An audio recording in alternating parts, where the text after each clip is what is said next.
Sugod na ka? Ayun na. Di lang, go. Ngayon naman. Kapag kayo kandam. Sige. Good day. Practice raman eh. You're tuning into Amsterdam Central. Today is another day to learn about the arts and culture of Amsterdam. But before that, let me introduce to you Amsterdam. Amsterdam is the capital and the largest city in Netherlands. It is located south of North Holland and it has a population of 743,027 inhabitants.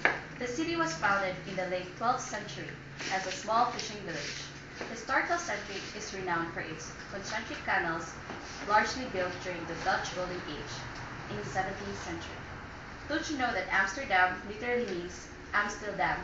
It came from the Latin word Amsterdami, meaning dam or dike of Amstel, wherein the name of the river Amstel can be dissected into Ami, meaning water, and Stil, meaning dry ground.